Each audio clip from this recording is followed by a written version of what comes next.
What is all the fuss about Puka Beach? What's the best way to get there? What is there to do and when is the best time to visit?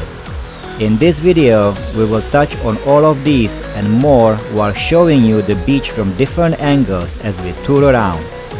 Whether you are already in Boracay or planning to go to Boracay, you will hear about Puka Beach.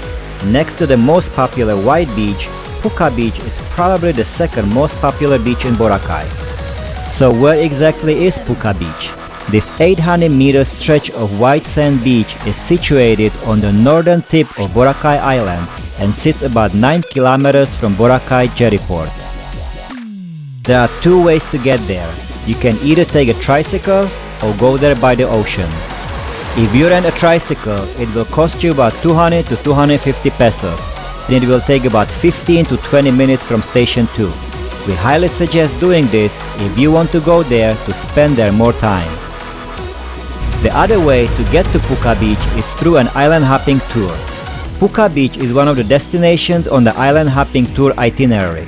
However, if you want to spend at Puka Beach a little bit more time than just 30 to 45 minutes, we strongly suggest doing a private island hopping tour.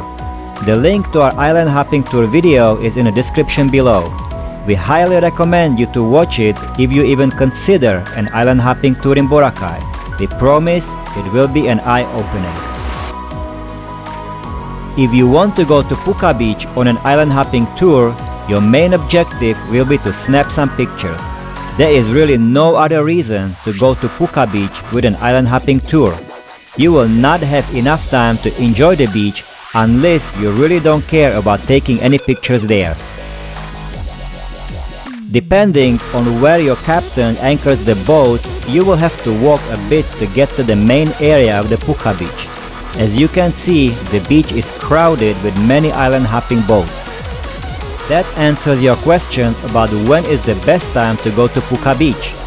Well, it definitely ain't the lunchtime. That's when all the tours meet there either for lunch, if your tour includes it, or to take a little break. If your objective is to go to Puka Beach to relax, definitely avoid this time of the day.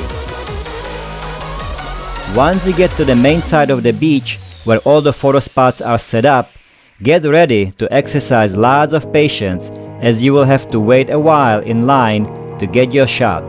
Some people just don't know where to stop and move on. To enjoy and relax at the beach, you would ideally want to go there in the morning or in the late afternoon to catch the sunset. We did not go for the sunset, but we can attest to the beautiful sunset at the white beach. However, if you get there towards the late lunchtime, you will have the place mostly for yourself as the majority of the tourist boats leave to continue on their island hopping itinerary. That's why a private island hopping tour might be a lot better option. There are few places where you can hide under the palm tree, but in general, you will be exposed to the mercy of the blazing sun. That's why we opted for long sleeve attire, since at this point we were just about maxing out on our quota for sun exposure. The sand at Puka Beach is a bit coarser than at the white beach, but it's still a nice white sand beach. It is, however, not very good for swimming, as the water gets deep pretty fast right off the coast. So this is probably the most iconic photo spot on the entire Puka Beach. That means that you will spend the longest time in line here. If you are a couple or with friends, we suggest having one of you wait in line while the rest of you takes pictures at other places and then switch. If you are doing a private tour, have your tour guide hold place in line for you. You will waste lots of time if you all just wait in line here. The other places are usually not so crowded and the lines move a lot faster.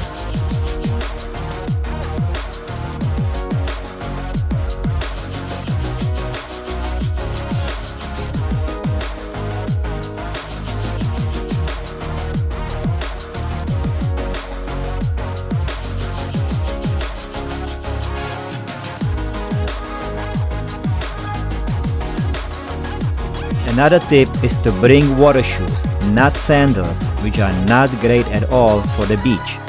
The sand gets really hot, and if you think that you can just walk around barefoot, you are in for a pretty unpleasant surprise. The sand gets so hot that you will end up in quite a bit of pain and won't have a great time at all.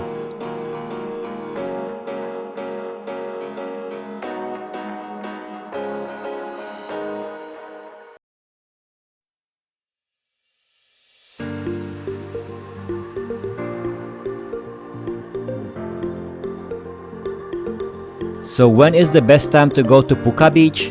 Well, that goes well with the general timing of your visit to Boracay and the Philippines. The rainy season starts in early June and does not end until December, so the best months are between February and early May. So this is what group tours look like. You will be cramped up in a boat with 10 to 12 other people. But if you don't mind that, it's a bit more economical way to get to see places around Boracay.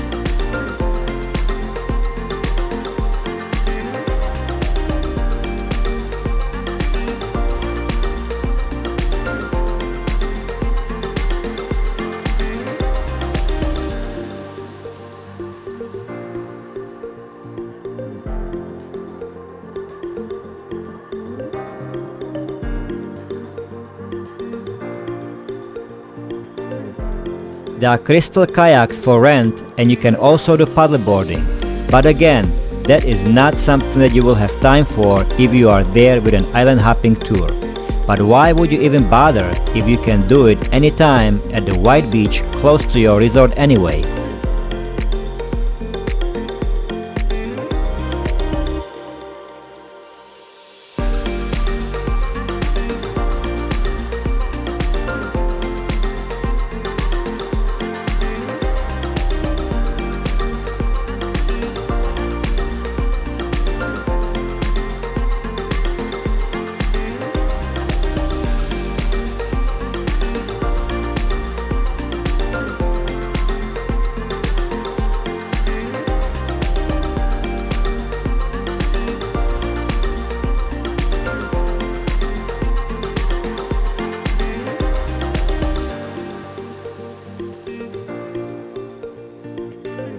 So that was it for us.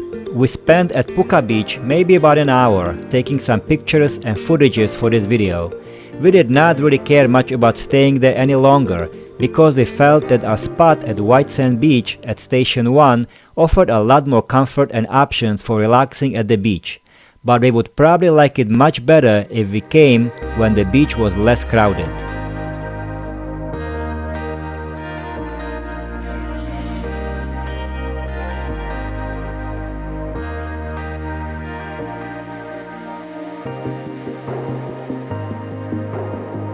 So what is our final verdict about Puka Beach?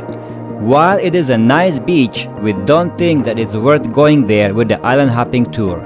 With the tour, you will only get a glimpse of the beach, and all you will get to do is barely snap a few pictures while spending most of your time waiting in line under the blazing sun to take the pictures. So the best thing to do if you really want to enjoy Puka Beach is to get there by tricycle either early in the morning or late in the afternoon when the sun is not too strong and when you can get much better pictures because of better sunlight. You will also be able to enjoy the beach without the masses of tourists. Just make sure you bring a sun umbrella along with the rest of your beach gear. On the way back, we passed by several resorts. We really liked the Shangri-La, but we did not feel that it was worth the $400 per night, which was the current going rate. We were quite happy with our room and amenities at Henan Crystal Sand.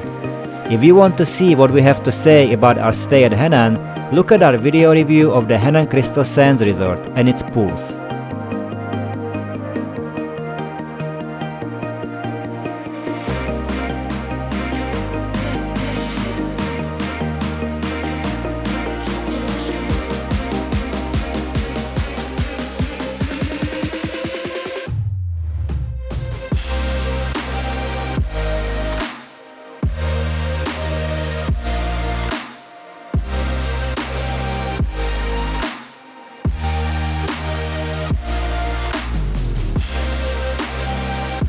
hope you enjoyed the video. Please like and subscribe to our channel for notification on our next video, and we will see you next time.